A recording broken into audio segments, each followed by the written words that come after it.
You're lying in bed at 2 in the morning. Your back aches. It's been aching for weeks, but that's not what keeps you awake. What keeps you awake is the voice. The one that says this will never get better. The one that asks why you deserve this. The one that builds a whole dark future out of one sore muscle. That voice is not your pain. It's something else entirely. About 2,500 years ago, a teacher in ancient India gave this problem a name. He called it the second arrow.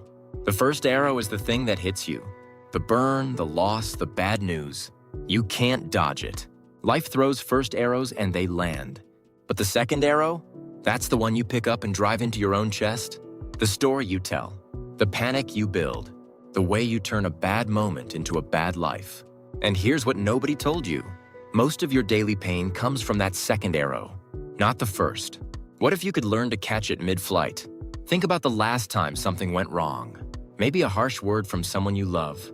The sting was real. That was the first arrow. But then came the flood. You replayed the words. You built a case for why they meant something worse. You dragged in old wounds. You wrote a whole script about what kind of person says things like that. Hours later, the sting had faded. But you were still hurting. That gap between the sting and the story is where most human misery lives. Buddhist monks had a term for this gap. They called it the space between contact and reaction. Raw contact, they said, is just data. Your nerve endings fire. Your ears hear the tone. Your eyes see the look on someone's face. None of that is good or bad yet. It's just input. What turns input into agony is what your mind does next. It grabs, it pushes, it labels. It wraps the raw moment in layers of meaning. And those layers are heavy. Now here's where it gets sharp. This is not just old wisdom dressed up in robes. Brain scans confirm the split. When something hurts your body, a small region deep in your brain lights up.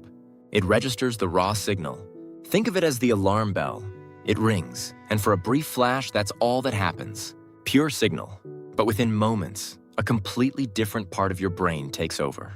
The part behind your forehead, the part that plans, judges, and tells stories. This second region doesn't just notice the pain. It builds a world around it. It asks what the pain means. It projects how long it will last. It compares it to every other pain you've ever felt. That surge of mental noise can spike brain activity far above what the raw pain alone would cause. So you have two systems, one for feeling, one for story, and the story system is far louder. Let's make this concrete. Picture two people in the same hospital room. Both have the same injury, same nerves, same damage. One of them lies still, breathes through it, and waits. The other grips the rail and thinks, "This is the worst it's ever been. What if it never stops? I can't live like this." Same first arrow, wildly different second arrows. People who spiral into worst-case thinking report levels of distress that dwarf the actual physical signal. The mental layer isn't a footnote. It's the main event. But why do we fire that second arrow at all? Nobody chooses to suffer more. Yet we do it on reflex, like flinching. The answer lives in two forces the Buddhist texts describe with stunning clarity. The first is craving, not just wanting things. It's the mind's deep pull toward pleasure, comfort, and control. When pain arrives, craving screams, "Make this stop." The second force is its twin, aversion. The push, the flinch, the urgent need to reject what's happening right now. Together, craving and aversion act like two magnets pulling your mind apart. One yanks you toward a future that doesn't exist yet. The other shoves you away from a present you can't escape.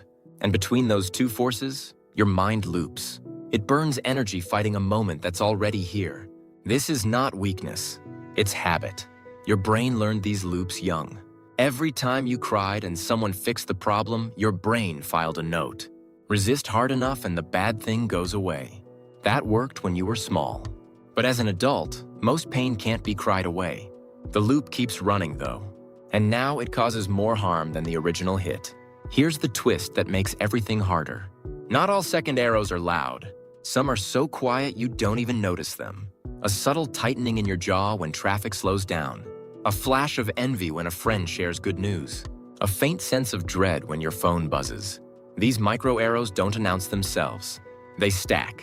And by the end of a normal day, you carry a weight you can't quite name. You're tired, but you didn't do anything hard. You're tense, but nothing bad happened. That invisible pile of second arrows is the background hum of modern life. So if the second arrow is a habit, can you break it? This is where mindful awareness enters. And it's simpler than you think. It doesn't ask you to empty your mind. It doesn't ask you to feel nothing. It asks one thing: notice. That's it. When pain arrives, notice the raw feeling before the story starts. When craving pulls, notice the pull before you follow it. When aversion pushes, notice the push before you obey. The gap between the first arrow and the second is tiny, sometimes less than a heartbeat. But with practice, that gap widens. And in that wider gap, something remarkable happens. The second arrow loses its launch pad. Researchers tested this with people who had never meditated before. They sat them down for a handful of short guided sessions. Nothing extreme. No retreats, no chanting, no candles. Just guided attention to breath and body. After those sessions, people showed a clear drop in the kind of looping, repetitive thought that fuels the second arrow. Their minds still wandered. They still felt pain, but the grip loosened. And for people who went deeper, the results were sharper still. A longer program focused on mindful stress reduction cut worst-case thinking by roughly a third. Not by teaching people to think positive, not by distracting them, by training them to see the thought as a thought, not as truth. That shift sounds small, but it changes everything.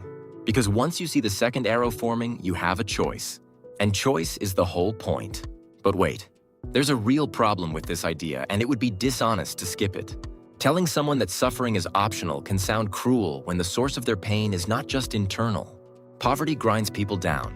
Unfair treatment narrows every path. Chronic trauma rewires the brain in ways that no brief session can undo. For someone trapped in a system designed to hurt them, saying just observe your thoughts can feel like a slap. And critics are right to push back. Mindful awareness is a tool. It is not a cure for injustice. It can help a person carry the weight. It cannot remove the weight that a broken system places on their shoulders. The first arrow in these cases isn't a single strike. It's a storm that never fully calms. Awareness goes hand in hand with action. It does not replace it. That nuance matters. Because the power of this teaching is not in pretending life is painless. It's in seeing which layers of pain are added by your own mind and which come from the world. Some suffering demands inner work. Some demands outer change. Wisdom is knowing which is which. Now here's what happens when someone practices this over time. Not days, weeks. In one study, a group of people spent 6 weeks on retreat. Every day they logged their experience. They tracked moments when they caught themselves firing a second arrow. Early on, the entries were dense, dozens of loops per day. Judgment, craving, resistance on repeat. But by the middle weeks, something shifted. They started catching the arrow mid-flight. By the end, the number of self-caused episodes had dropped sharply. Not because life got easier, because they got faster at noticing. Think of it like a reflex you unlearn. The first time you touch a hot pan, you flinch, and then spend 10 minutes cursing, replaying the moment, blaming yourself for being careless. After enough practice, you still flinch. The flinch is the first arrow, but the 10-minute spiral disappears. You pull your hand back, run it under cold water, and move on. The pain was real. The drama was optional. There's something else worth noting. Different cultures relate to this idea in very different ways. In much of the West, people tend to believe they can control their mental reactions to pain. They see the second arrow as something within reach. In parts of East Asia, more people view suffering as woven into the fabric of life, less subject to personal will. Neither view is wrong. They reflect different starting points, but both arrive at the same question. How much of what I feel right now is the hit, and how much is my response to the hit? That question is the doorway. You don't need a retreat to walk through it. You don't need to sit cross-legged or burn incense. You need one moment of honest attention.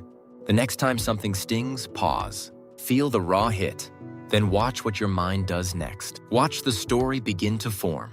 The label, the judgment, the fear. And in that watching, you'll feel something strange. A tiny space opens up. The second arrow hovers, waiting for you to grab it.